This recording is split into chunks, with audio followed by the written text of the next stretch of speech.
Okay, so the Cup Series finally made the trip to Gateway for the very first time, and to be honest with you, they actually put on quite a show. First of all, why isn't Gateway a night race, though? I feel like this will be one of those races where it will just be perfect to run at night. Maybe, make it a Saturday night race. Also, Friday night race with trucks, Saturday night with the Cup Series, especially with Xfinity being on the road course, being on a road course over in Portland, and that race being run during the day. Um, this could have been the perfect. This could have been, the perfect situation to have both the Truck Series and the Cup Series being night races. I really didn't understand, but anyways, let's get into it. Okay, so starting out with the truck race, the big highlight here was Corey Heim on the pole. Corey Heim, he had been very fast in this part-time gig with Cowboys Motorsports so far. He hasn't had the speed, or rather, he has had the speed, but uh, he hasn't had been able to, either because of some bad luck or something else happening. He can't been able to turn that into good results. But this time he got the pole, and stage one was pretty much a domination from Cowboys Motorsports um, with Chandler Smith and John Hunter Nemechek behind him. Chandler Smith eventually gets the lead, and it's pretty and he looks to be the car to beat early on in the race. Big surprise in this stage one was also Colby Howard running in the top 10. But as usual, just like what happened last year in this race, there were a lot of technical difficulties at the track. Scoring pylon was not working. This caused some timing and scoring issues for like the first 20 laps. Remember last year, Gateway had a power outage, and this isn't the first time this has happened. Like, back all the way back in 2009, 2010, I believe, the track also had like lighting issues due to power outage. Yeah, Gateway is a really good track when the amenities are there, but clearly they really need a renovation. Thankfully, NASCAR, they have signed a deal to with the track for like the next couple of years, maybe until like 2025, I believe. So they have plenty of time to work it out, and renovate the track, and hopefully that includes the some of the amenities as well, because uh, again, like I said, Gateway's amenities, they leave a lot to be desired. So, again, stage one, nothing much happened. Chandler Smith just wins, and then in stage two is when things get pretty interesting. Graham Finger, in a gamble to take some track position, decides to take two tires, and that was one of the main highlights of the race and pretty much of the entire weekend. Track position, how much would it matter? Because the only way, or pretty much the only way you could pass a Gateway, was on the restarts.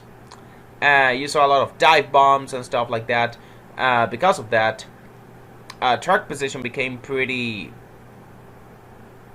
important. But how important will it be? Would the tires just fall off in the long run, or would it stay, or would they stay, or would a clean air be the determining factor? Well, we'll have to see that. That was one of the main points that I wanted to see in this race. Hailie Deegan had a terrible pit stop too, and say whatever you want about her performance, but you cannot deny that her team isn't doing her any favors. Similar to what's happening over in the Cup Series with Bubba Wallace and the 2311 pit crew. It's just a mess over there.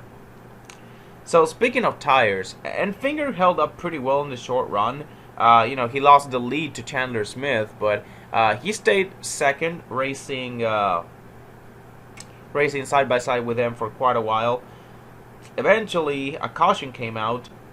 Taylor Gray spun out, And Roger Carruth, who was making his Truck Series debut, was unfortunately involved too, or rather, he tried to avoid him, which he did, but he ended up getting loose and um, he ended up spinning out on his own as well. Then on the restart, John Hunter Nemechek gets a little too aggressive. He takes a 3-1 on the inside with Corey Heim and Stuart Friesen, which it doesn't work predictably enough. I don't know what he was doing with that failed dive bomb attempt.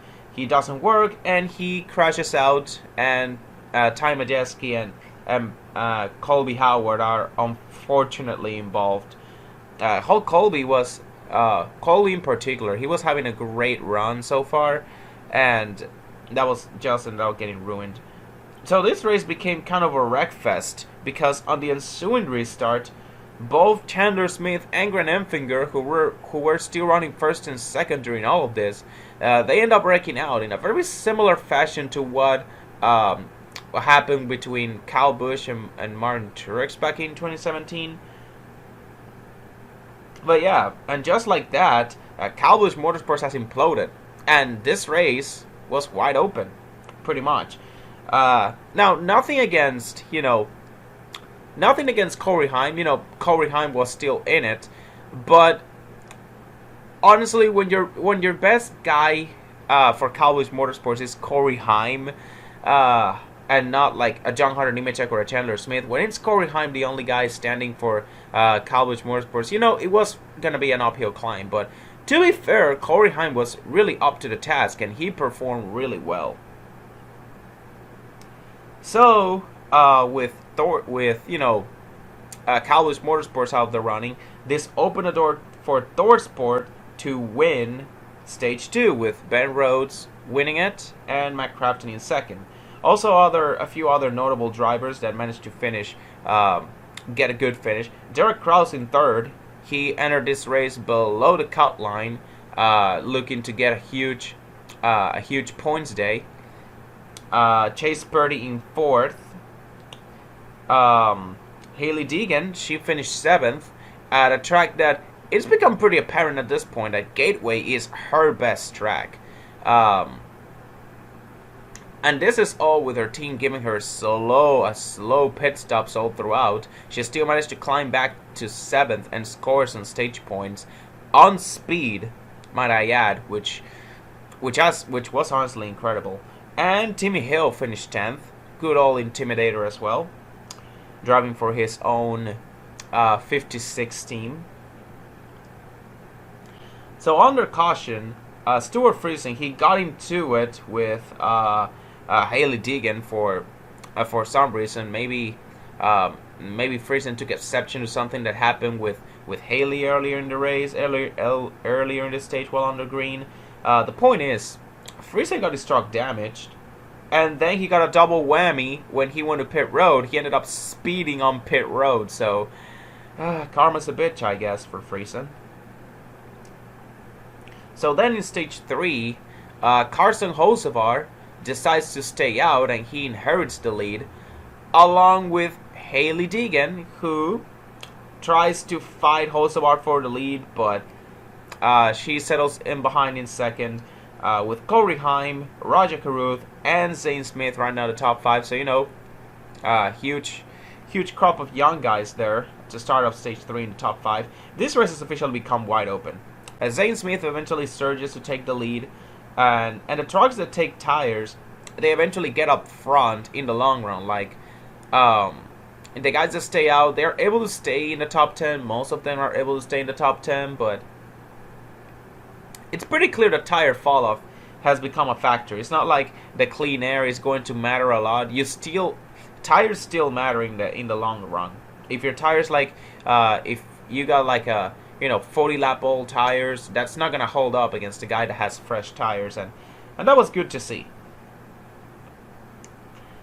So Christian Eckes, eventually another guy who took tires on that last pit stop, he eventually makes his way up to second. And Hailie Deegan, meanwhile, she falls down to 10th. Lots of new faces up front in the top 12 as well. Colby Howard, he made his way back into the top 10, or rather the top 12. Roger Carruth, he ran He actually made it to the top 5. He actually ran a while in the top 5, but he settled around like 10th or 11th spot. Also, Jake Garcia making his Truck Series debut. He also was knocking on that door to the top 10 too. But eventually, all of this fun, really fun green flag run, it ended with a crash, with a caution for a crash for Chris Wright, who was basically become like kind of the caution clock of the Truck Series. Him and the Nice Motorsports guys, basically everybody at Nice Motorsports, not named Carson Hocevar. That team outside of Carson Hocevar, that team is just struggling.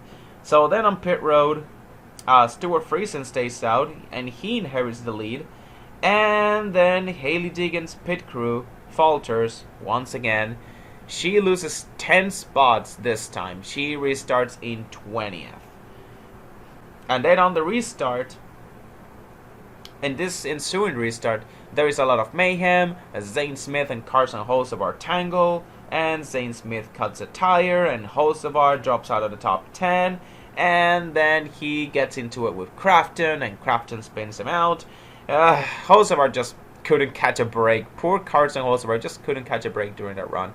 And this is coming off the heels of what basically was a race that it was basically his race to lose, that last week's race at Charlotte. And now he, from almost winning that Charlotte race to now just basically getting bullied at Gateway. That was just a really rough scene there. So then Stuart Friesen and the guys who stayed out in that last caution, they pit, and this hands over the lead to Ben Rhodes. But Stuart Friesen charges his way through the field. He makes his way, I believe he made his way back into the top 10 before another caution came out, this time for Colby Howard again. And then on the restart, Ben Rhodes and Derek Krause try to fight for, Krause tries to get a good run to try and fight Ben Rhodes for the lead, but he doesn't get going, and he clogs up the entire inside lane. And then while racing against Stuart Friesen, Roger Carruth hits the wall, but fortunately another caution comes out for debris, so he doesn't lose any track position, but he still ends up pitting because, again, the trucks in the Truck Series, I don't believe they run composite bodies, which really is a damn shame because for a series that is marketed as having like the toughest trucks out there, the fact that a little contact with the wall or another truck can just cut a tire, the Truck Series needs composite bodies. And that's all I'm gonna say. So on the next restart, Derek Krause gets a much better restart, and he actually takes the lead. Also aided by the fact that Ben Rhodes took the inside lane for whatever reason. And this was honestly a theme. Like, I didn't understand why why sometimes the leader took the inside lane and not the outside, even if the outside lane was basically the kicker. Was basically the preferred line throughout basically the entire weekend. So anyways, Christian Eckes moves up to second, and he ends up chasing down Derek Krause. And that's basically the duel for the final few laps. Krause versus Eckes. Eckes eventually gets by Derek Krause for the lead with a beautiful pass on the inside. But then a caution comes out, and it sets up overtime because it can never come easy in trucks for the young guys. Every time a young driver tries to get, like, not really a first career win because Eckes had already won, but in the case of Derek Krause, it gets him a chance to fight Eckes for what would have been his first career win. But it still never comes easy. When it comes to like the young guys, a late race caution always has to happen. Just ask Carson Hocevar how that worked out for him last week. But anyways, the restart is wild. Corey Heim just throws a mean block on Chandler Smith because the thing is, Eckes, he restarted on the outside, and then Derek Krause started right behind him on the outside, and then Corey Heim and Chandler Smith, who were running, I believe, third and fourth, they restarted as first and second on the inside lane. And then on the restart, like I said, Corey Heim just threw a mean block on Chandler Smith. I thought he was gonna. I was getting a few flashbacks from Homestead 2016. I thought that was gonna be a fail block, but not only does Corey Heim pull off the block, he manages to get enough momentum on the inside lane to send it into turn one and basically clear Christian Eckes. Like Carl Edwards will say, like, that was a video game. He just all of that sequence was wild. Like the block and then the send and then just being able to make it stick. That's stuff that only you see on video games. That was just amazing. That move actually worked out for Corey Heim. That was a madman. That was a madman type of move, and he just stole the win away from Eckes. That was because the race ended on the last lap crash, and we'll get into that later. But Corey Heim just stole that win away with that such a badass move, basically. Chandler Smith also took second. By the way, so Eckes didn't even have a chance to finish second because Chandler Smith took second away. So it was a rocky, it was a smooth start, but then things ended up getting rocky. But at the end of the day, it was Kyle Busch Motorsports finishing first and second, at the very least. Now, as for the race, that it ended under caution. Derek Kraus, he was racing Carson Hocevar. I believe it was for a top 5 spot. He got into Carson Hocevar on the last lap, and then Hocevar was sent spinning, and then he got hit driver's side hard by Tyler Hill. That was such a rough crash. He had to leave that race. He had to leave on a stretcher because I believe something happened to his leg, and there was some, like, his radio communication, like what he was. I heard, like, the radio communication on Twitter, and he was just in such agony and pain, and it was a really disturbing scene also because when it comes to, like, safety and the ambulance, when it comes to the ambulance, Hocevar had his window net down. However, because Tyler Hill and the other guys that were involved, they didn't have the window nets down. NASCAR took that as a sign of, if they don't have the window nets down, then that means that they require assistance more than the guy that has the window net down. And to be fair, I don't blame NASCAR for that, but it's always been that way. But now with this incident with Hocevar now, we don't know what his condition is at the moment. I know something happened with his leg, but we don't know how severe it is. All we can do is speculate. But in my opinion, I'd rather not speculate because I'd rather not. I'd rather try to avoid saying stuff that could end up being false. But yeah, it was a really tough scene because Hocevar, he clearly was in pain, but because he had this window net down, NASCAR treated as a sign of, he's alright. I guess he doesn't need the assistance as much as the guys that have the window net up still. And again, like I said, NASCAR, that's how they've always operated. But now with this Hocevar incident, maybe they might want to revise their rule book and add something else to that, like check up on every driver and not give priority to the guys that have the window net down. Sometimes a guy that has the window net down may be in worse condition than somebody else who still has the window net up. Is just catching his wind. Is just catching his breath after a wild wreck. But again, I just gave my 2 cents. But man, the racing gods really made sure that nothing good happened to Hocevar. They made sure to give him hell, as if what happened at Charlotte wasn't enough. That race was just ruthless for him. Hocevar had to leave on a stretcher. On a freaking stretcher, for crying out loud. So, Anyways, as for the notable finishers in this race, Johnny Sauter, making his second start for in the 13 for ThorSport, he ended up finishing fifth. Matty Benedetto wins sixth. Derek Kraus, he ended up finishing seventh after that little incident with Hocevar. Purdy 10th, Chase Purdy 10th. Raja Caruth in 11th. His Truck Series debut. And Haley Deegan, she managed to salvage a top 15 finish out of, well, it was an awful day for her, for her pit crew.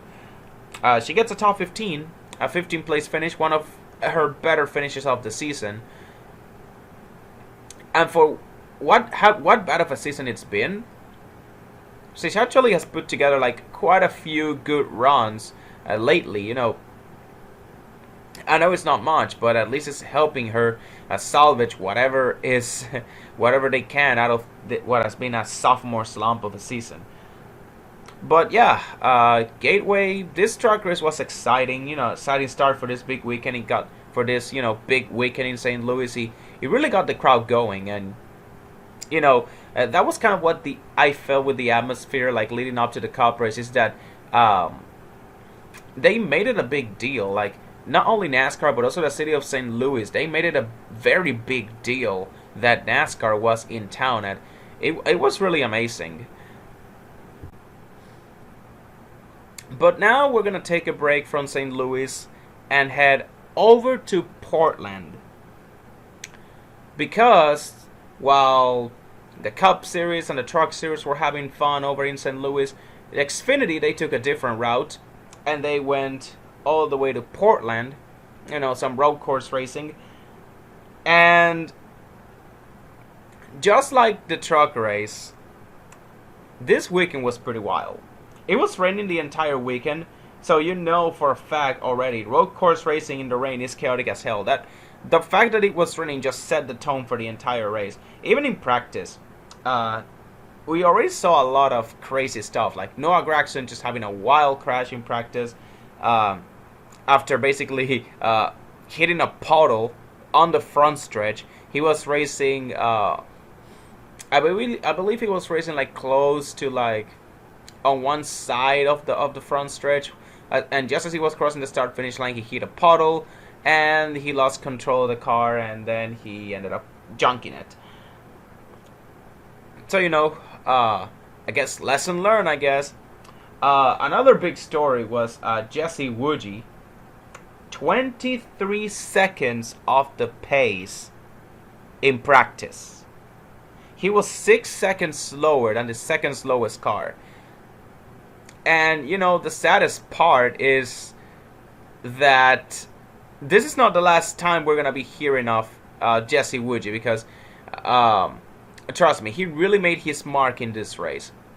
But, yeah, he was locked into this race through owner points, thanks to, Cal Weatherman, the guy who should be running the 34, in my opinion. But more on that later.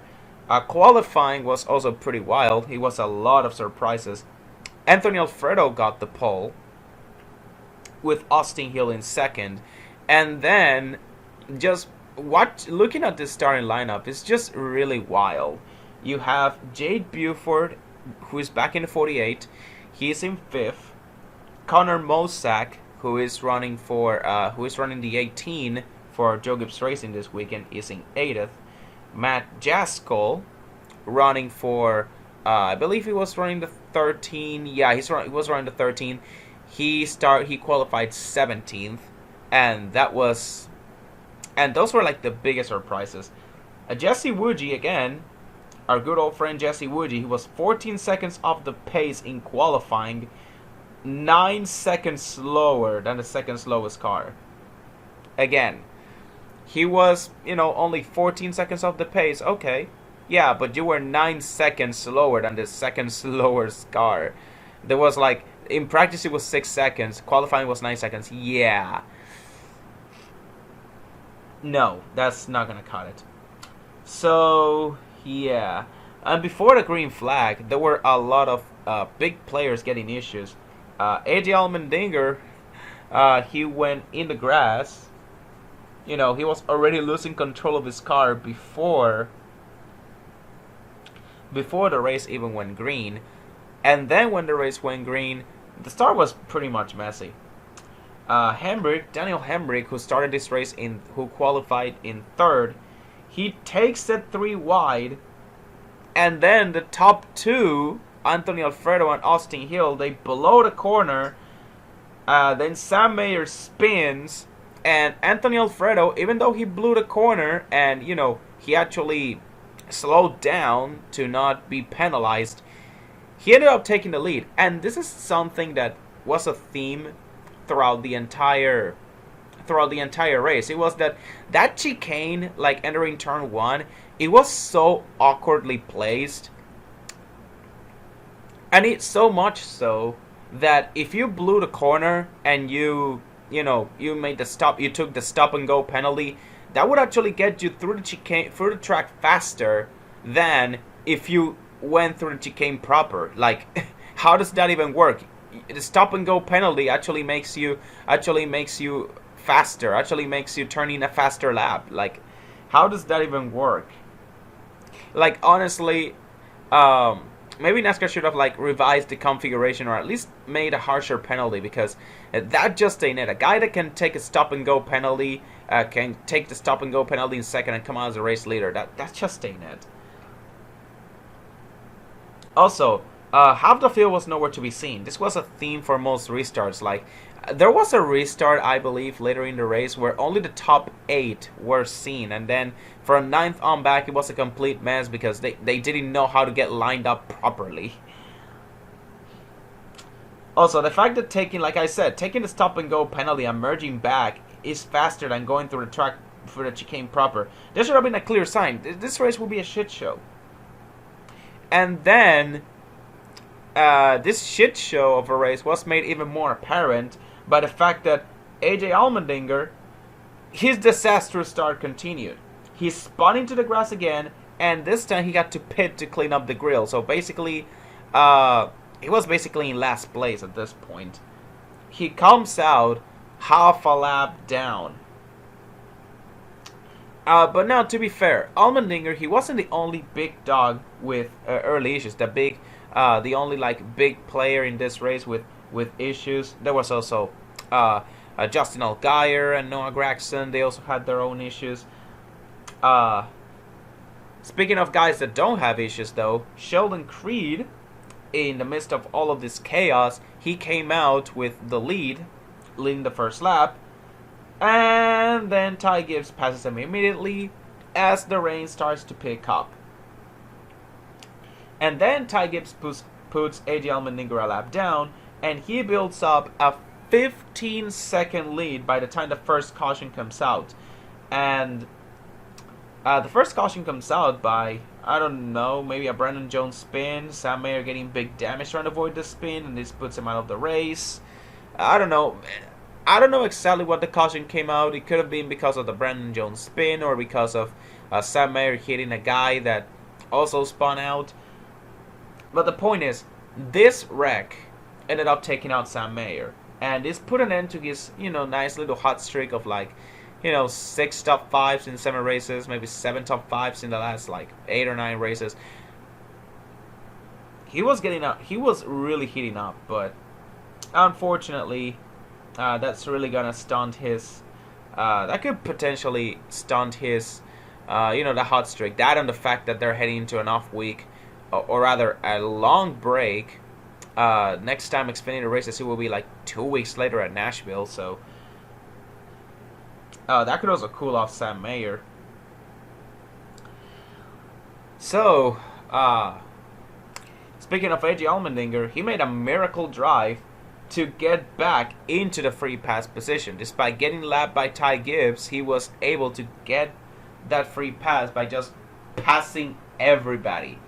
And now I know that he was trying to pass most of the guys that he passed were who did he have to compete with to get the lucky dog? Jesse Woodgie and some other slow cars. It's still really impressive though when you consider the fact that Ty Gibbs was on cruise control pretty much the entire first half of the race. So the restart was messy as hell. The top 8 pulled away again. Like I said, something happened. One guy didn't get going, or they couldn't get lined up properly. I don't know. Ty Gibbs still in cruise control. With Sheldon Creed in second. Creed tries to run down Ty Gibbs, but he ends up spinning out, which is a tough break because that could have gotten him some big stage points. And with this, Ty Gibbs has a 20-second lead by the time stage 1 ends. And again, and many people would think, 20-second lead, good thing stage caution came out. And, you may be right. But at the same time, I just hate stage breaks on road courses. I just hate them. I don't care if the guy has a 20-second lead. As a matter of fact, I kind of wanted to see if Ty Gibbs would have been able to lap the entire field on a road course. That would be wild. That's just how much on cruise control he was for the very least the first half of the race. Then in the second half, something happened that basically changed the rest of the race. But behind him, it was just complete pandemonium. Austin Hill, Sheldon Creed's teammate, he finished second. Connor Mosak, driving for Joe Gibbs Racing, he finished third. Then Daniel Hemrick in fourth. Brett Moffitt in fifth. Then Alex Labbe in sixth. Noah Gragson in seventh after starting from the back. Landon Castle in eighth. Brandon Jones ninth after spinning out and bringing out the first caution. And Justin Allgaier, who had his own issues, he ended up finishing 10th. So not a lot of surprises in this top 10, but most of the guys who got stage points, or some of the guys, they had a few issues. Justin Allgaier and Brandon Jones, they had their own issues. Gragson too, and they ended up scoring stage points anyway, so good for them.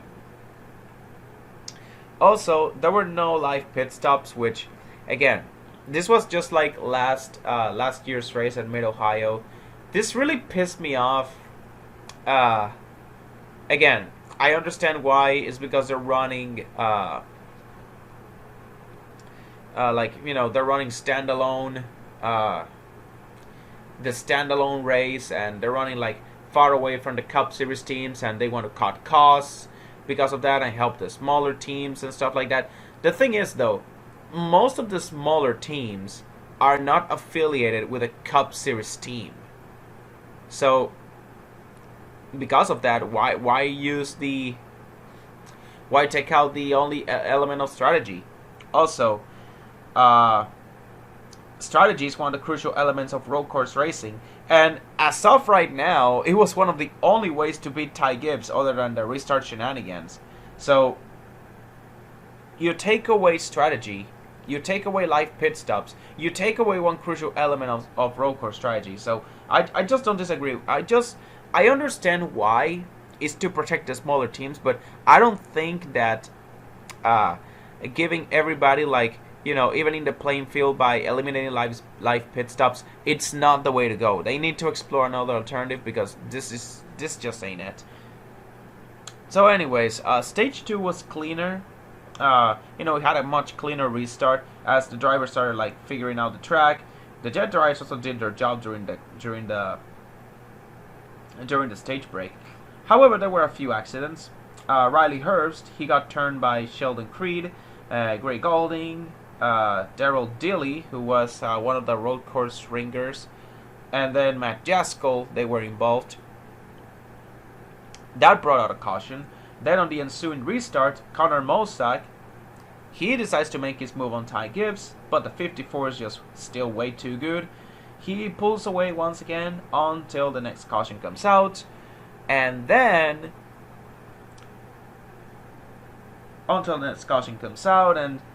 Gragson, while all of this is happening, Noah Gragson, he quietly moves up to second as the track is drying up, and that's going to change the complexity of the track now that they're going to have to change from wet tires to dry tires.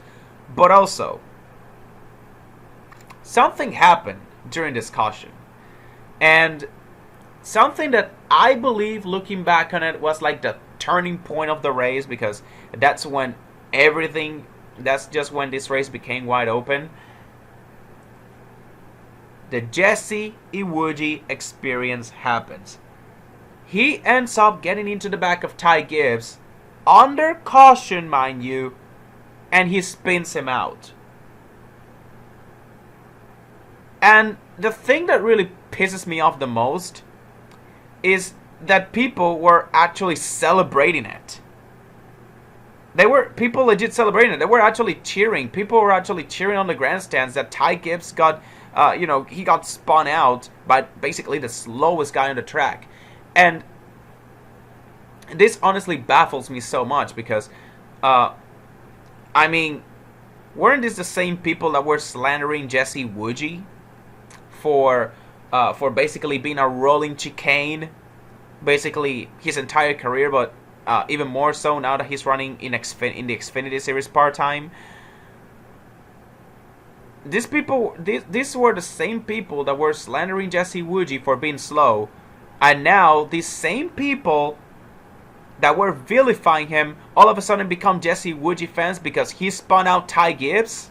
Look, I get it. You don't like Ty Gibbs, okay, I get it. He can get into his own head. He can get a little bit immature at times. As a matter of fact, this incident kind of set him off, and he basically lost his head after that. But still, that doesn't give you the excuse to say, oh, that's good, he spun out Ty Gibbs, now I love Jesse Woodgie. No, because then that means that you are celebrating this bullshit. Because that's the only way I can describe it. What Jesse Woodgie did, that was freaking bullshit.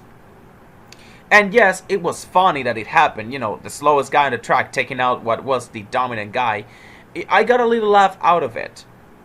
But when people are seriously celebrating Jesse Woodgie, that's when the joke has run its course, because there is nothing to celebrate about this move. And I don't care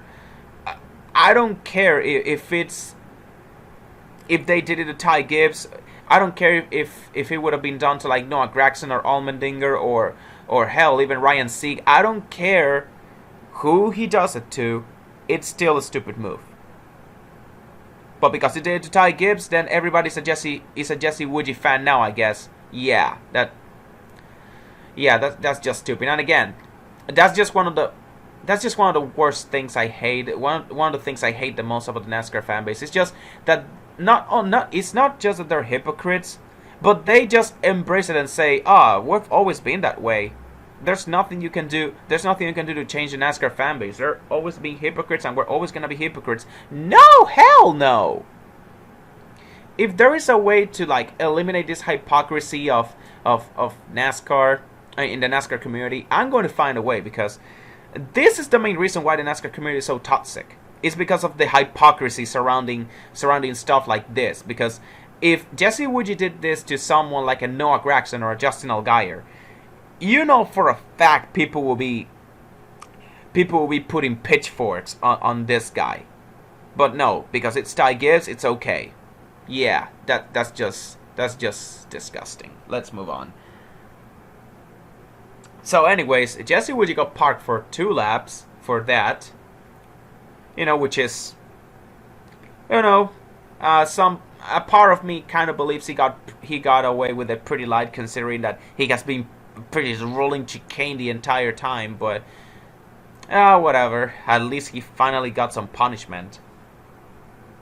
So anyways, on the restart, Noah Gragson finally gets the better of Ty Gibbs, only for Ty Gibbs to, lose his cool and he's spin Gragson out. Ty Gibbs already had a bit of he was already a little bit hot after that spin with Jesse Woodgie. And this is coming back to what I was alluding to when I said that this Jesse Woodgie spinning out Ty Gibbs, this was the turning point of the race, basically, because after that, the race just didn't seem as easy for Ty Gibbs anymore. He just, maybe also the fact that the track was drying up also worked into Noah Gragson, getting the better of the 54, because when the track was wet, Ty Gibbs was the best car. But when the track started drying up, guys started catching up. But also the fact that maybe Ty Gibbs was still a little bit, out of focus, because he was still mad over the Jesse Woodgie stuff. That definitely played into his mind, because you got to remember, Ty Gibbs is still a teenager. He still has a lot to learn. He can get into his head. He can get into his head sometimes, and you know, run out of patience. And maybe that's what happened with Noah Gragson. Gragson running off the track a little bit. Ty Gibbs responded by just spinning him out. Yeah, call it whatever you want. Yeah, I'm not gonna, you know, Ty Gibbs did nothing wrong in the Jesse Woodgie spin, but in this incident with Gragson, yeah, he 100% he lost his head there.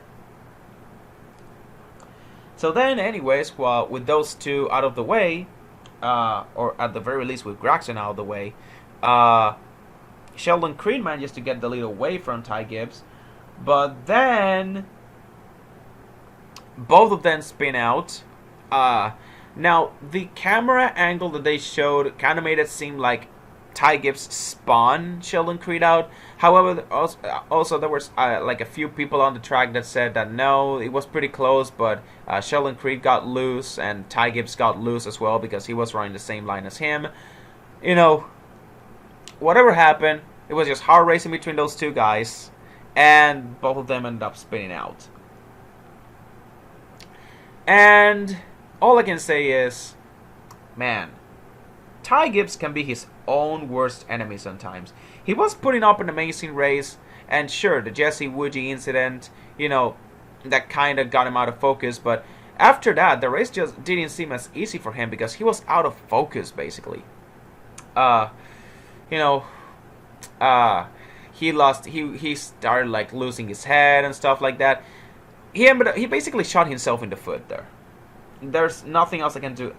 Nothing else I can say about that. He just shot himself in the foot, hands down. So, with Gragson, Ty Gibbs, Sheldon Creed out of the running, this race has basically become wide open. And this opens up the door for Andy Lally to lead. And he is running one of the Alpha Prime cars. I believe he was running the 44. It could have been the 45. He was running one of the Alpha Prime cars. Myatt Snyder in second. Eventually, Myatt Snyder takes the lead from Andy Lally, and he ends up winning stage 2.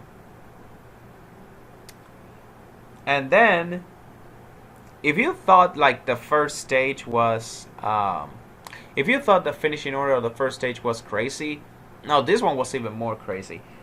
Timmy Hill, not Timmy Hill because Timmy Hill is in Gateway. Austin Hill finishes third. Landon Castle in fourth. Josh Berry fifth. Anthony Alfredo sixth. Justin Allgaier in seventh. AJ Allmendinger. During all of this chaos, he quietly made his way back into the top 10. Sheldon Creed, he managed to salvage a 9th place finish for stage points. And Jake Buford in 10th. Meanwhile, Noah Gragson finishes 17th, and Ty Gibbs finishes 20th.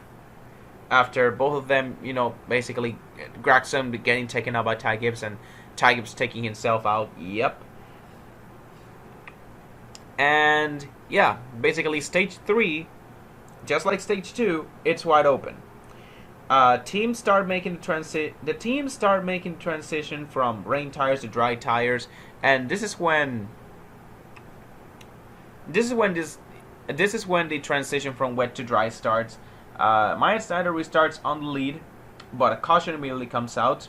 You know, another opportunity for more teams to put dry tires on, because this was a gradual process. It's not like everyone was the track dried up and everyone immediately said, "Oh, okay, out with the wet, in with the dry." No, this was just a gradual process. Like, a few teams started making the transition from wet tires to dry tires, and then when those teams started overtaking the guys on wet tires, when the caution came out, that's when the guys with wet tires started pitting to get on the dry tires as well. Now, this next restart was wild though. A lot of drivers blow the corner on dry tires, mind you. Sheldon Creed and Jeb Burton end up with big damage, and this ends up bringing out a caution.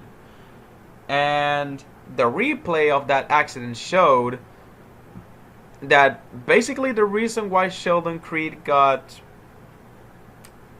taken out was a little bit of bad luck because somebody checked up in front of him just as he was, getting back up to speed, and that basically got him a lot of damage in the front end. But the main reason why he was in that position in the first place was because Jade Buford spawned him out, and because of that, Sheldon Creed wasn't very happy.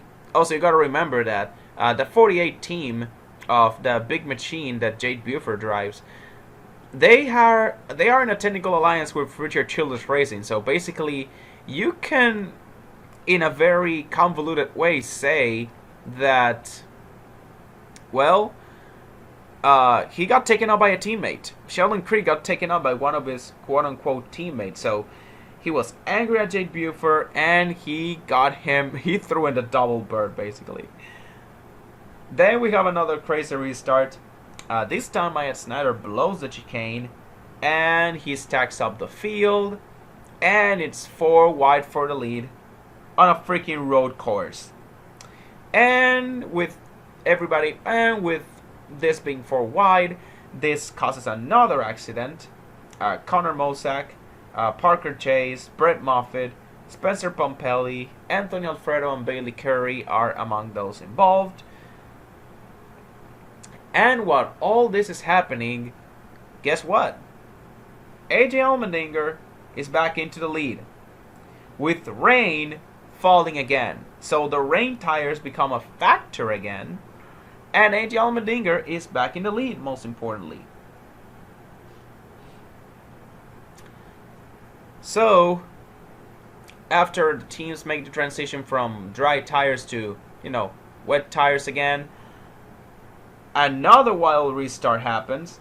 Myatt Snyder holds off Allmendinger for the lead this time, though, before another caution comes out for Brandon Brown. Lots of debris, lots of debris on the track. Brandon Brown was the main guy involved, but Ty Gibbs, Noah Gragson, and Justin Allgaier got some damage there too. And then on the final restart, Allmendinger gets the lead back from Myatt Snyder, and he completes the comeback, and he wins at Portland.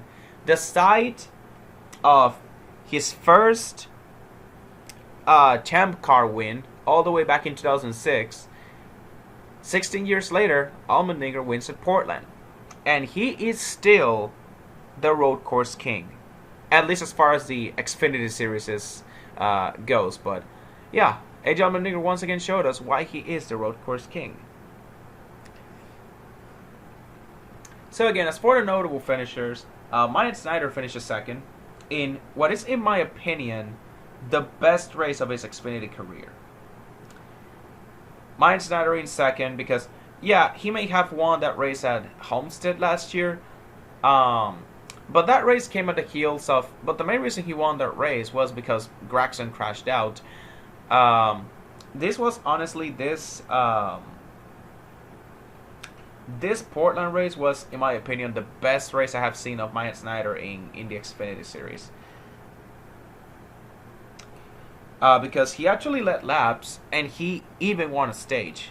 And he didn't do this with Richard Childress Racing Equipment. He did this with Jordan Anderson Racing, which is just an affiliate of RCR. Austin Hill finished third.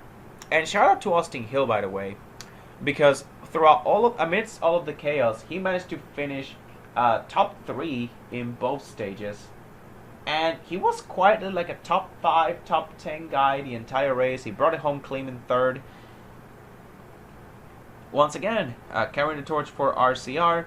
Josh Berry finished fourth. Another one of those guys that, was quietly in the top 10. Justin Allgaier fifth after some early issues. Daniel Hemrick in sixth. Another good finish for the defending champion. Ty Gibbs in seventh. A bit disappointing after, basically dominating the entire first half of the race, but he still came out of it with the top 10. JJ Yeley in 8th with an amazing performance, especially considering he's driving the 66. And that 66 team, and basically MBM Motorsports as a whole, they have really turned some heads as of recently. It also helps that they've been getting some help with some like secondhand equipment from some like top teams, like Penske, maybe the some of the old equipment from the old Chip Ganassi Racing as well. That's definitely really helped them performance wise. Noah Gragson finished ninth, also once again rebounding from his incident with Ty Gibbs, and Alex Labbe runs out the top 10. As for the road course ringers, Scott Hecker managed to finish 13th, giving it his all for the best finish for the, I believe, one of the highest finishing road course ringers, if not the highest finishing one. Jade Buford finished 14th after scoring stage points in both, scoring points in both stages, and Matt Jasko qualifying the top 20, brought it home in the top 20 on an MBM Motorsports entry. He was driving the 13th for this race. So, this Portland race was really wild and fun, but at what cost? Because before the cars even hit practice, it was projected that every team that made the trip to Portland, they will lose money on like travel expenses alone, like the race on both ongoing and the return trip. Every team that made the trip to Portland was guaranteed to lose money because the winner's purse wasn't going to be enough to cover those expenses. So it was just a net loss for the weekend.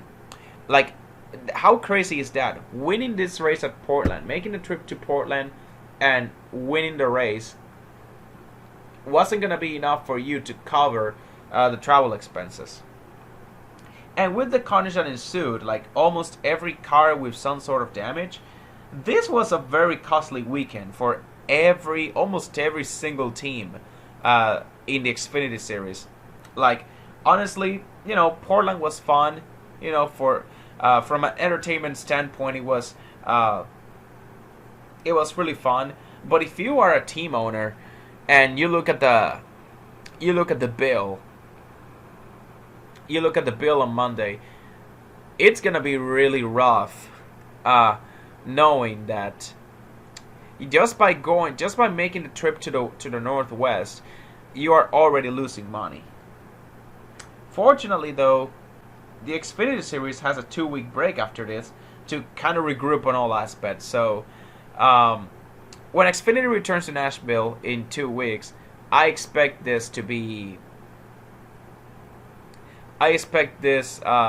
Nashville race to be much more cleaner and much less of a shit show.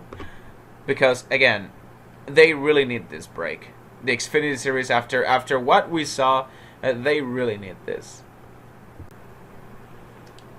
Now, as for the Cup race, for the first ever showing in St. Louis, guess what? Tire issues were still rampant. In practice, from the outset, it was pretty clear that Goodyear, the same issues we have seen with Goodyear all season long, were still present for this race, starting in practice. Speaking of practice, Logano was the fastest guy. Basically, he was the guy to beat in both practice and in the first round of qualifying. But then in the second round of qualifying, Briscoe eventually won out and got the pole. And knowing Briscoe and knowing that he won at Phoenix, and Gateway being similar to many tracks including Phoenix, I personally think Gateway is like a mixture of Darlington and Phoenix with a little bit of Martinsville and New Hampshire sprinkled in. He was definitely going to be a driver to watch today. Speaking of the Fords as well, and speaking of young drivers too, Austin Cindric and Harrison Burton also made it to the top 10, made it to the final round in qualifying.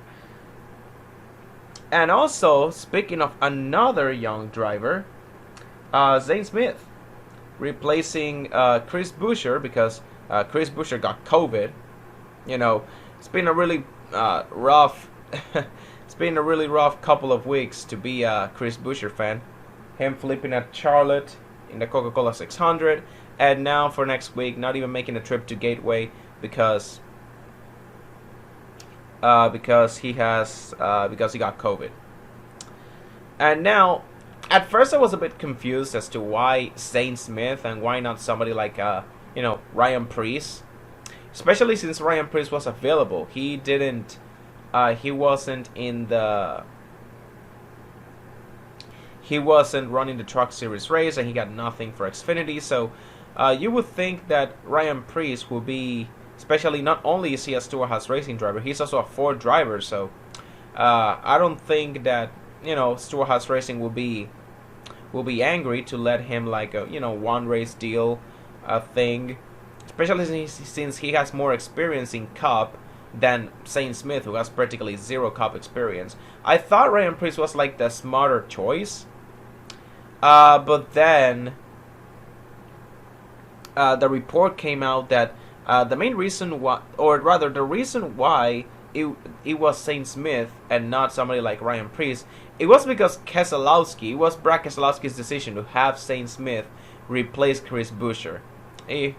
And, if it's Keselowski's decision, Keselowski's a team owner now.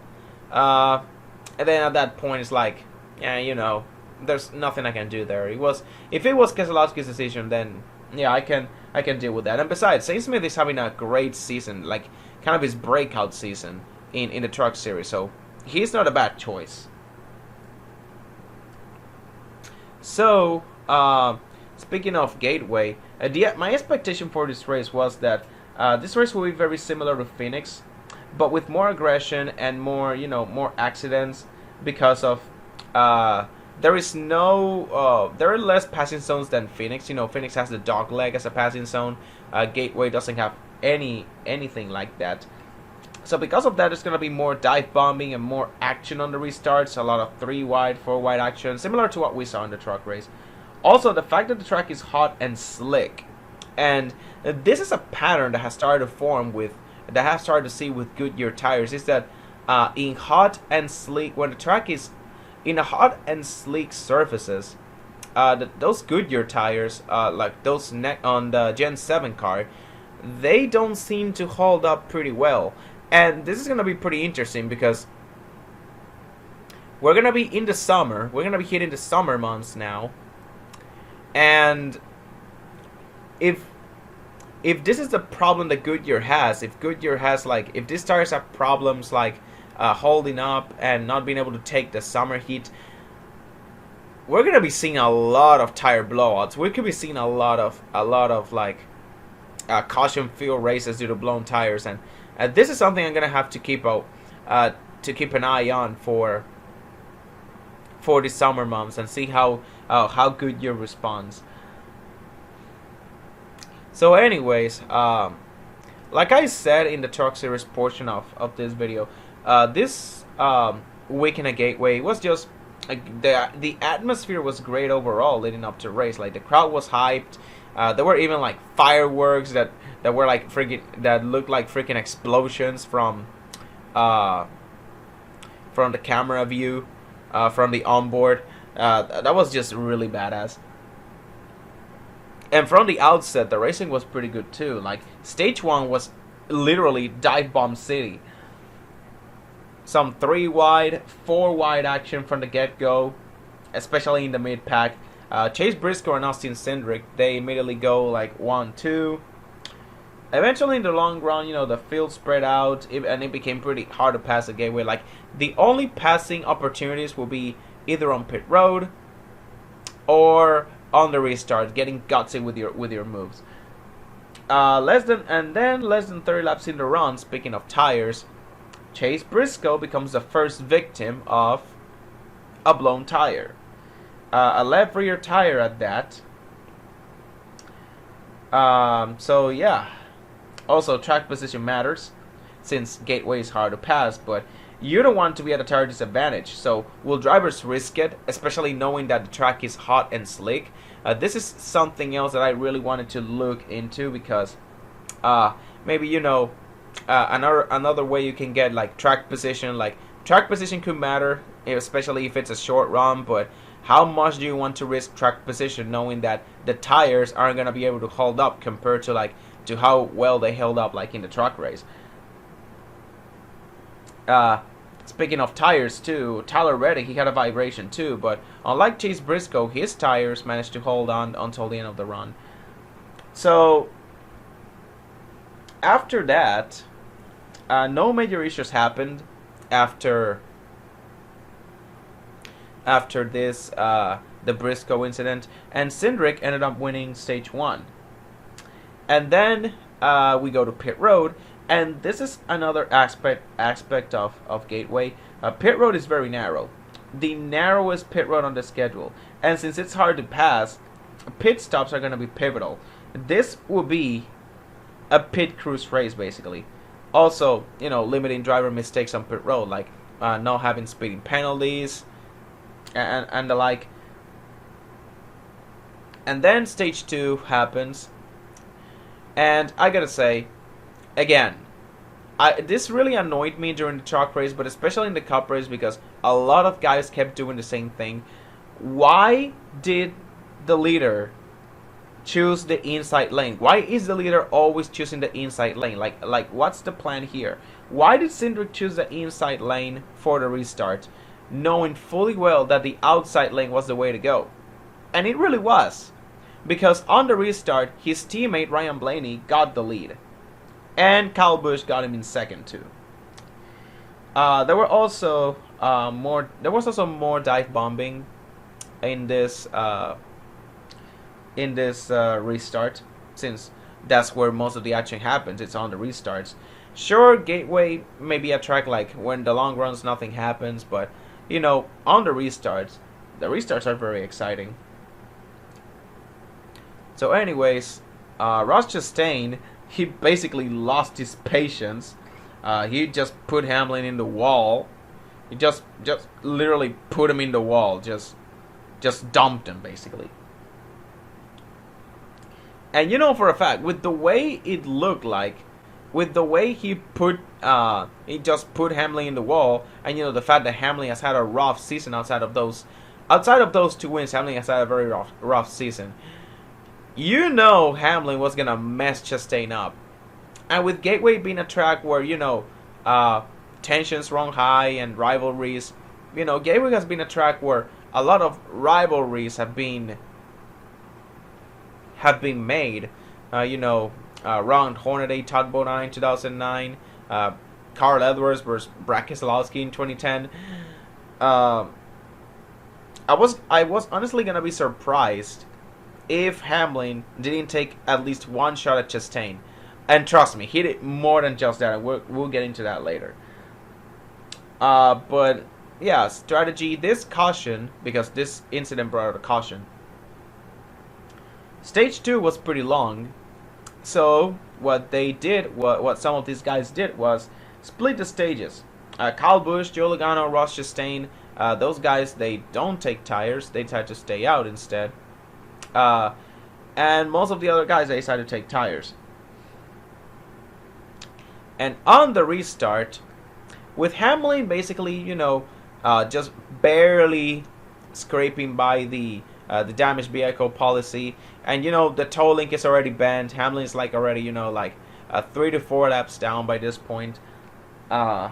He's basically out of it, and he knows it. He knows that there is no way Hamlin can get back up to speed.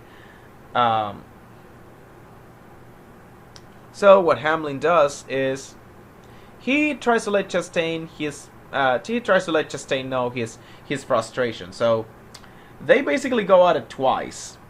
The first time is, Hamlin lets Chastain go straight to his he lets Chastain go. He drives Chastain way down into the apron, almost into the grass. And then Chastain goes by. And then the second time, Hamlin tries, holding up Chastain. And, the first time was fine. And then the second time was... but then the second time was a bit borderline. Because it is, in my opinion, I am of the opinion that that you only get one chance to retaliate at the guy. And Hamlin used his chance when he decided he was going to run Chastain down all the way into the grass as his way of showing frustration. And, that was fine by me, honestly. He didn't wreck Chastain. Hamlin didn't wreck Chastain, but he made sure to make his race as difficult as possible. And the other stuff, and that wasn't the end of that, because this wasn't the end of that. Those like 2 run-ins they weren't gonna be the end of it. But honestly, like, at first I thought, Hamlin is justified in doing that, and he didn't ruin Chastain's race. His goal was not to, like, straight up dump Chastain and take him out. He was just to make his race as rough as possible. But then, as the race went on and Hamlin kept doing that, kept going at Chastain, kept throwing jabs at him, it became pretty clear that Hamlin had just let Chastain get to his head. And even I was getting annoyed too, because, yeah, Hamlin had already let his point. Hamlin had already let his point, made his, he got taking his stance. He had already made his point through, and it was time to let it go. So, anyways, back to the racing. We got the second blown tire of the race. Ryan Blaney spins for a top 5. And then there's more pit strategy. This time, Calbush and Logano pit, and others stay out. And then very few drivers take 2 tires or fuel. Either you stay out or you take 4. Very few drivers take 2. Because basically, like I said, if you're gonna pit, you have to take 4 tires, because you don't want to risk a tire blowout. There have already been at this point 2 accidents with blown tires in this race. So then on the restart, Michael McDowell leads this race with Eric Almirola in second. And then immediately, because of all the restart shenanigans, an accident is bound to happen. And it sure does. This time, Ross Chastain decides to make another enemy, and he spins Chase Elliott. And then Bubba Wallace also spins in the stack up. He gets caught up in that. But more importantly now, Ross Chastain now has 2 guys on his hit list. And Chase Elliott on the restart. Chase Elliott decides on the choose cone rule. He decides to line himself up right behind Chastain. And with Gateway being basically Beef City now, and the theme of this race being all about rivalries and beef. On the restart, Chase Elliott immediately gets his shot at Chastain.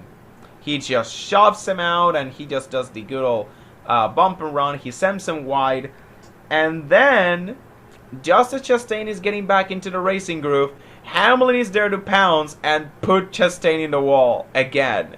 So basically, this was like NASCAR Thunder 2004, when you have like a lot of rivals in NASCAR Thunder 2004, when they're in the restart, all of them just tag team at you. That was basically what happened. Chase Elliott and Denny Hamlin just tag team Ross Chastain on the same restart in the same lap for 2 separate incidents. That was just so crazy. And also the fact that it was Chase Elliott and Denny Hamlin, 2 guys that, they haven't had much beef in the past couple of years, but their fan bases, like, think about it. Chase Elliott fans and Denny Hamlin fans, they just united. They just united to take down a common enemy. Like, what in the world is this?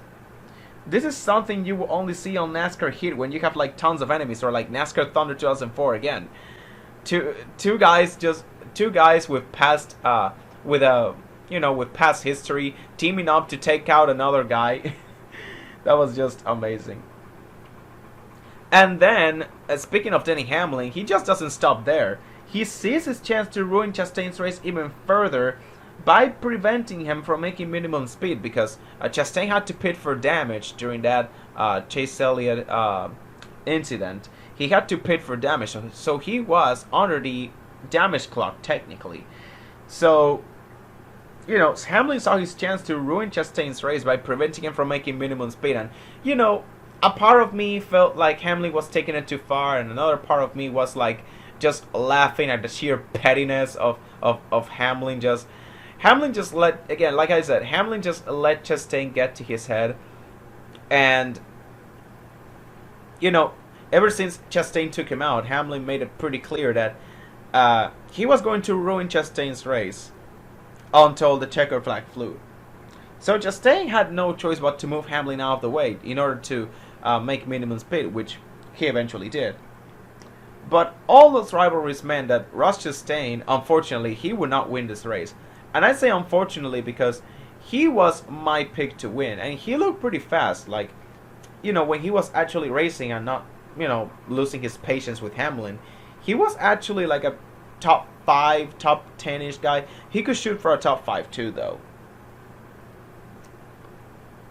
But the beef did not end there. Right after Chastain roughed up, right after Ross Chastain and Chase Elliott had their little dust up on the restart, Chastain caught up to Elliott back again, and he gave him a little shove, telling him, "Hey, I didn't appreciate what you did back there on the restart."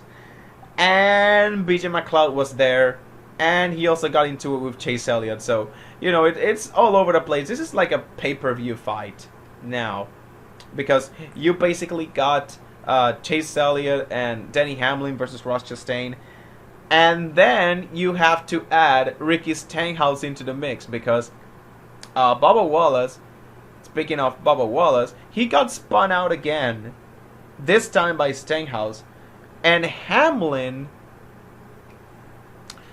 and Denny Hamlin just happened to be in there right in front of both of them, and he saw that happen with his own eyes. And Hamlin has nothing to lose in this race. This race is basically a lost cause for him. So he decides to confront Stenhouse. And this incident reminded me a lot of the 2008 Nationwide Series incident between Denny Hamlin and Keselowski.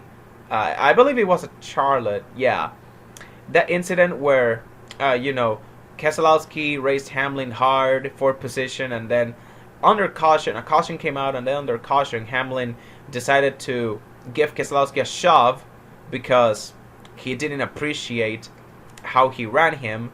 And then Dale Jr. comes, and because this was back when Keselowski was racing for JR Motorsports, Dale Jr. comes and he gives Hamlin himself a shove, saying, "Hey, I didn't appreciate what you did there. That's my driver right there." And Hamlin, now 14 years after that incident, Hamlin now he sees his driver, Bubba Wallace, get spun out by somebody else, and he goes there to confront Stenhouse, saying, Hey, Ricky, I didn't appreciate what you did because that's my driver." It was really, I really found it really ironic that Hamlin got into an incident with Keselowski back in 2008, and Dale Jr. went there to defend Keselowski, and now Hamlin, 14 years later, Hamlin is doing the same thing. He is defending Bubba from Stenhouse. So again, like I said, this is all just crazy. This is like a pay-per-view lineup right there. You got Chase Elliott versus Chastain. You got Hamlin versus Chastain. Now you got Stenhouse versus Bubba. You got Hamlin versus Stenhouse. Just some crazy stuff. And for a fact, I was actually wondering at this point what was gonna happen next. Like, what was the next big rivalry gonna be? So then at the caution, anyways, back into the racing. Caution comes out. Strategy comes into play. Kurt Busch and Kyle Larson stay out. Martin Truex, he takes 2 tires, and Kyle Busch takes 4. And Tyler Reddick, he gets penalized for a gas can that slid out of its pit stall. That's removing equipment penalty. And with all of these cautions, Stage 2 ends on a short run to the finish. to the stage finish, that is, like 5 or 6 laps. Kurt Busch hangs on and he wins a wild stage 2. And then there's pit road activity, as in the guys who stayed out in the last caution, they pit. And this leaves Martin Truex Jr. and Kyle Busch first and second. Then in stage 3, Truex leads. Kyle Busch is holding on strong in second. Meanwhile, Chastain and Hamlin have another, this is round 3. Round 3? Again, by that point, I had become, like, annoyed with Hamlin. It was funny at first. At first I thought it was justified. Then, the second time around, I thought it was funny. But then I thought, yeah, now Hamlin is already, like, is looking like a... At this point, it was like Hamlin's looking like a clown out there. Like, I get it that you were upset at Chastain, but you already made your point. You already let your point through. And the control tower even told Hamlin that. And Hamlin just brushed him off. And, again, I understand Hamlin's frustration. And I know that he wants to give Chastain hell. And trust me, he did. But again, just because Ross Chastain finished in the top 10, because, spoiler alert, he actually did. Ross Chastain finished, I believe, 8th in this race. Just because Ross Chastain finished 8th in this race, that doesn't give you the right to go out there and say, oh, I didn't do a good enough job at ruining his race. Dude, you did. You made Chastain's race a living hell. Now, Chastain coming out and still finishing with the top 10, that was great tenacity and perseverance on his part. That doesn't mean that Hamlin did a bad job at ruining his race, because the people who watched the race know that Chastain was pretty close to getting a DVP, to getting disqualified due to the DVP. So, Hamlin did his part. Hamlin played his role really well, but now it's time to let it go. Now, I think this is going to be the start of a rivalry. I don't think this is over between the two of them. And I firmly believe that Hamlin is going to race Chastain a little bit harder from this point forward. And rightfully so. If it's just like, I'm going to run the guy harder now, from now on, it's okay. But don't retaliate. Don't straight up retaliate, because the race is already over. You can race the guy a little bit harder when you're around him, but don't retaliate until the guy does something to you first. Because the way I see it, both Ross Chastain and Denny Hamlin, after this race, they're both even. That's just the way I see it. So anyways, speaking of stage 3, the run was pretty tame for the whole way. It was a pretty, after that wild stage 2, stage 3, a little bit of a green flag run. I personally liked it. It mixes well with the beef we've had all race long.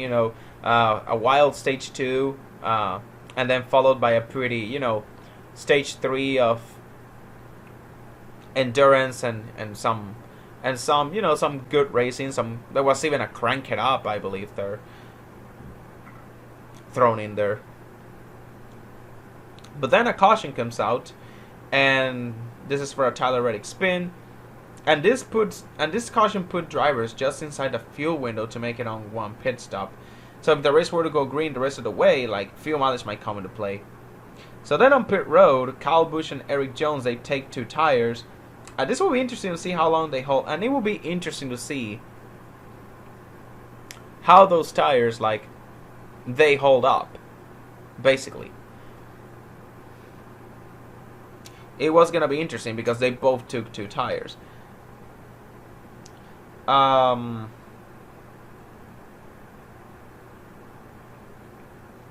So anyways, on this restart, Kyle Busch chose the inside, which, again, I really don't understand why he did that. But hey, he actually worked for him. He managed to hold on the lead against Erik Jones and Joey Logano. They were even 5-1 in the mid-pack in this restart. I even counted. That restart was one of the wildest of all race long, because they were, just for the sheer fact that they were 5-1 in the mid-pack. Again, these gateway restarts are crazy. Kyle Busch ends up holding on until the next caution for I believe a spin for Stenhouse.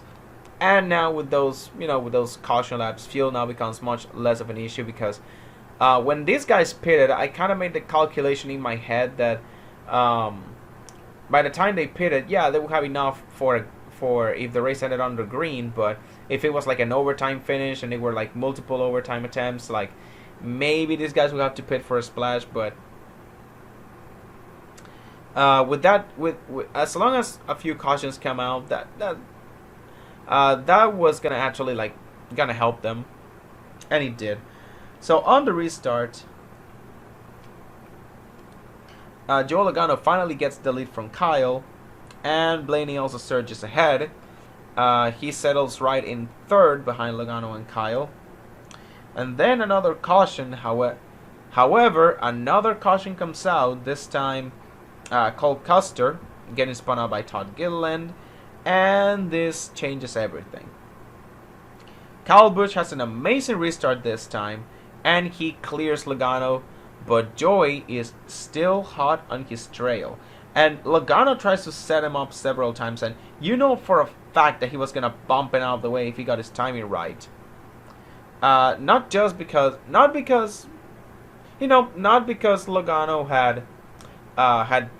not because Kyle Busch had done something to Logano throughout the race. Because if you remember, back when Logano won at Darlington, the main reason why Logano retaliated against Byron was because Byron had, according to Logano, put him in the wall,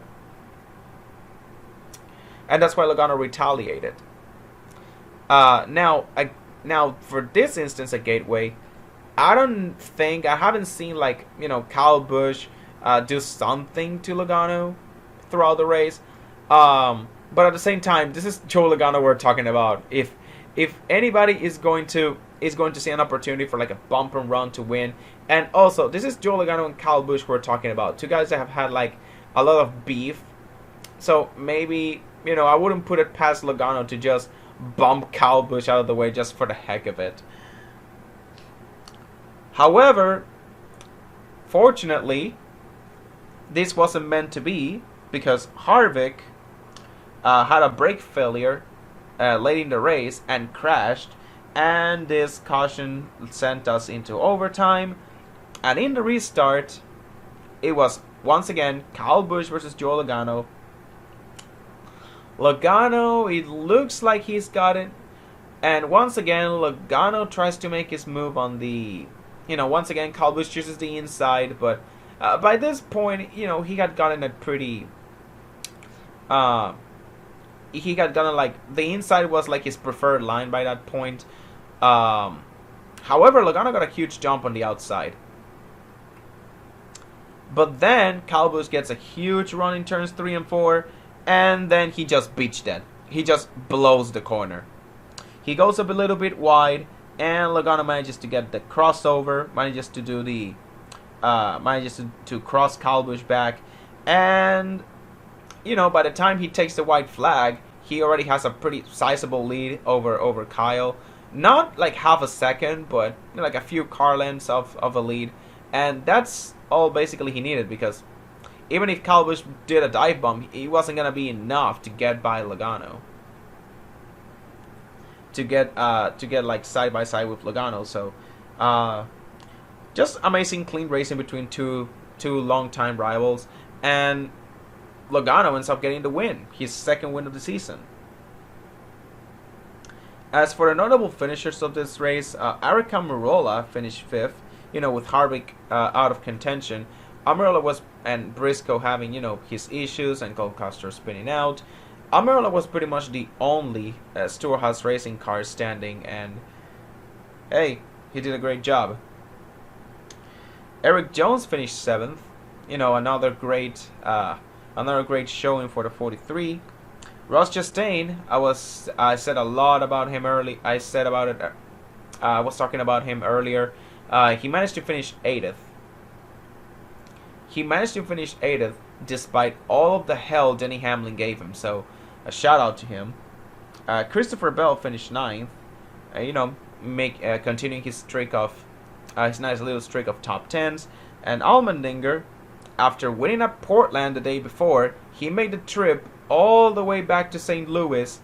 Ben Rhodes had practiced and qualified the car for him, so he had to start from the back, but he still finished 10th.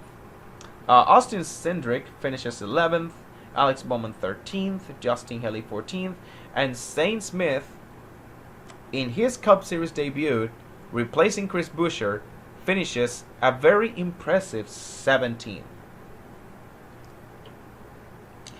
As for the highlights of this race, there was only one penalty all race long, and it was like a removing equipment penalty for Tyler Reddick. Or as far as I'm concerned, there was only a penalty. Like, I only counted one, and that was the removing equipment penalty. I don't know if there were like any speeding penalties in this race at Gateway.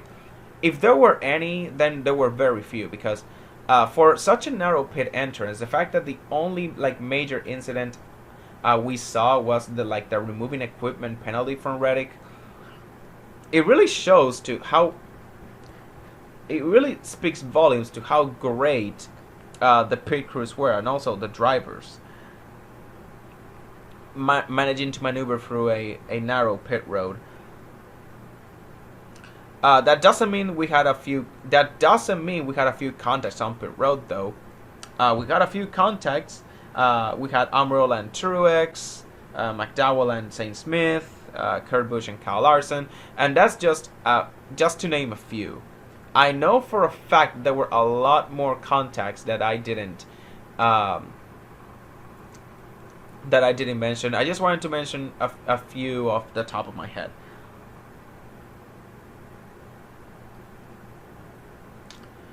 But yeah, also, let's see what else, man. I really got a lot to talk about. Today.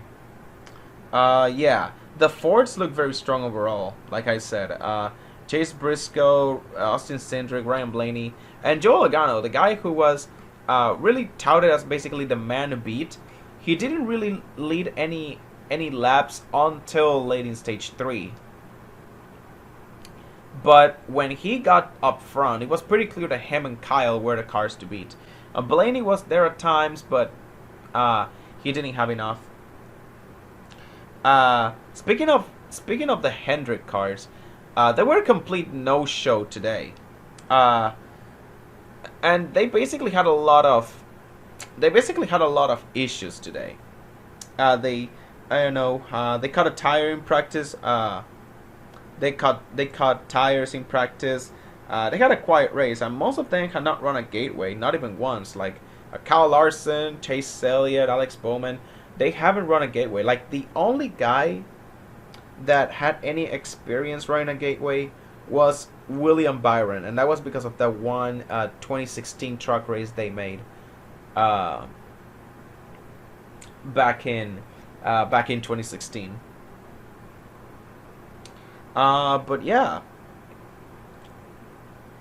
and also the highest finishing. Let me see here. The highest finishing Hendrick car. Highest finishing Hendrick car, was it Alex Bowman in 13th? Let me check. I'm pretty sure, because like I said, Hendrick Motorsports had a really quiet race. And again, this is something that has become kind of a weakness for them, like this short flat tracks. I know Phoenix is a very strong track for like Chase Elliott, and I know Larson, he basically won the championship there. But outside of Phoenix, these short flat tracks like Richmond as well is another one of those that I can name off the top of my head. But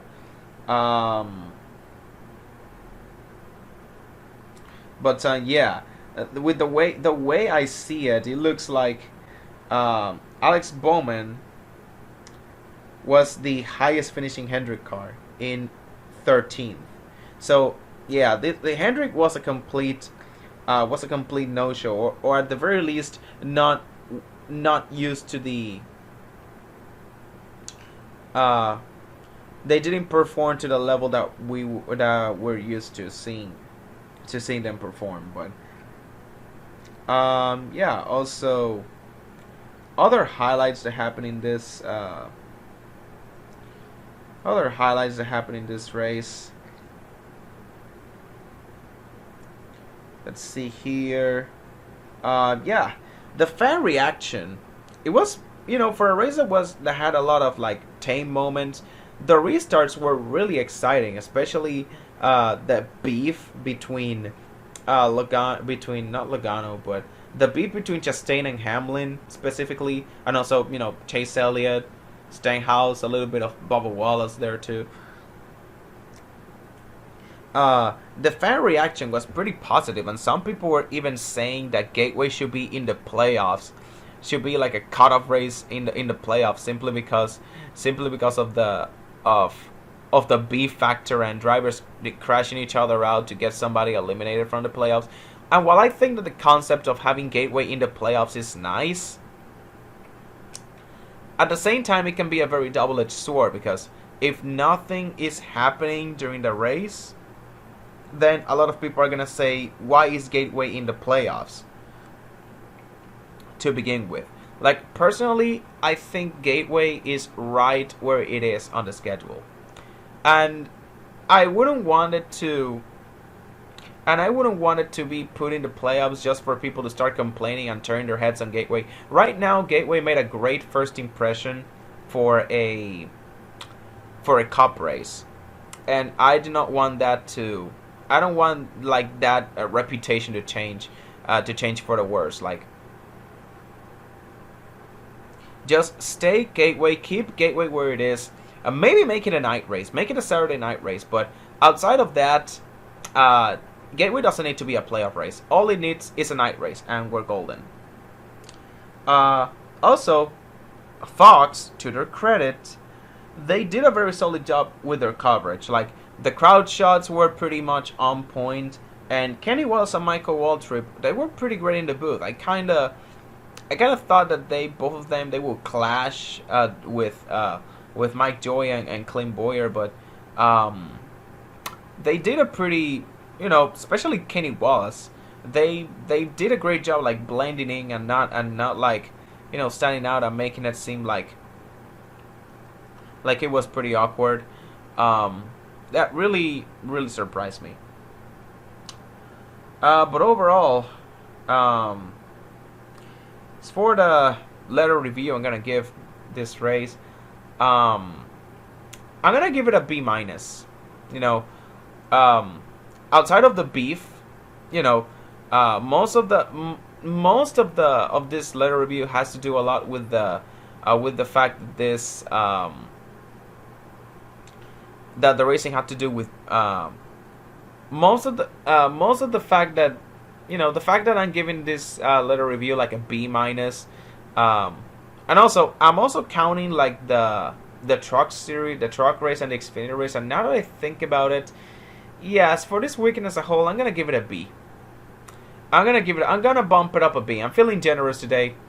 I'm gonna bump it up to a B. But again, like I said, maybe it will be a little bit high of a letter grade. But yeah, like I said, this race was really marked by the several beefs between drivers and the several rivalries that began. Most notably, the one between Ross Chastain and Denny Hamlin. And this is a rivalry that I believe will carry over throughout the season, because Hamlin was really bitter, and the way he said it in his interview, and the way he, the words he said in his interview, that pretty much implies that, yeah, it's not over yet between the two of them. It's just getting started. Also, not only that, also the action. When there wasn't any action, the racing was kind of there. Not really. And while I do not hate long green flag runs, the fact that Gateway is a very hard track to pass, and it doesn't produce like much action. If there aren't a lot of restarts, then you're kind of just standing. People are just gonna kind of just stand there and say like, "What am I watching?" where's the action? But at the same time, it's like too many cautions, like too many restarts is not a good thing. So again, Gateway is in kind of a bit of an awkward spot where you kind of need some action. Action is really hard to come by outside of restart, so there needs to be some storyline attached to it. Thankfully, the storyline in this race was Ross Chastain versus Denny Hamlin, and that is what pretty much carried this carried the Cup race the way it did. The truck race was great, and the Xfinity race over at Portland was great. The Cup race, even if it was like a little bit carried by the storyline, by the narrative element, it was pretty great. It was pretty good too. So overall, I'm gonna give it a B. This letter review is more than, I feel like a B is more than generous. And as for the driver of the day, it could pretty much be a coin flip between Joe Logano and Kyle Busch. And honestly, if it was me, I would just say that both Joe Logano and Kyle Busch are like the co-drivers of the day, because the two of them are my favorite drivers. And Kyle Busch led the most laps. Logano ended up winning the race, and however, I'm gonna give Logano the edge here. I'm gonna say that Logano was the driver of the day today at Gateway because he was the one who put like a complete weekend together. He was the fastest in practice. He was like, he might not have been like the fastest in the final round of qualifying, but in the first round of qualifying, he was also the fastest. And then in the race, it took him a while to get going. He didn't lead laps until stage 3, but once he got up front, it was pretty clear that he was one of the cars to beat, and he really proved that. Now, of course, if Kyle Busch didn't blow the corner in turn 3, who knows what would have happened? Maybe we get a side by side. Maybe we get another chapter to the. Maybe we get to another chapter to the Joe Logano Kyle Busch rivalry. Maybe Kyle Busch ends up winning the race. Who knows? But yeah, as it stands right now, Logano is clearly the driver of the day to me. So anyways, man, I feel like this weekend reviews are taking longer and longer for me to do. Like, there's just a lot for me to talk about. By the time this season ends, I'm not kidding. By the time this season ends, we might have like a 2-hour weekend review. Like, yeah, I really need to start cutting down on those. But anyways, that's it, guys. And yeah, see you next week.